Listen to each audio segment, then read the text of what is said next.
আহ, গাজা উপত্যকা, তোমাদের উপরে সবাই নারাজ। ইহুদিরা নারাজ, বিশ্ব নারাজ, তোমাদের ভাই মুসলিম নারাজ। আধুনিক যত অস্ত্র বোমা সব পড়ছে মাথার উপর। প্রকৃতির ওই শীত বর্ষা সেটাও দিচ্ছে মরণ কামড়। শরীর আছে, পেট আছে, খাদ্য বলে কিছু নেই। মানবাধিকারের ফেরিওয়ালারা হাসপাতালে দিয়েছে তালা, চিকিৎসা নেই।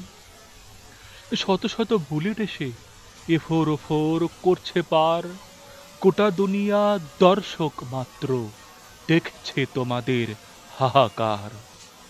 মৌলিক অধিকার বন্ধ পুরো, সুইচ টিপে দেই পানি। গোটা বিশ্ব মিডিয়া তোমাদের বিরুদ্ধে। কি হয়েছে টানছ ঘানি? এশিয়াতে রোহিঙ্গারা খুব রয়েছে, থাকছে বেশ, খাচ্ছে খাবার। ওহে দুনিয়া, গোটা গাজাতে প্রতিটি প্রাণ হত্যা করা যায় না? এমন তিলে তিলে দেখা কষ্ট প্রাণে সইছে না আর।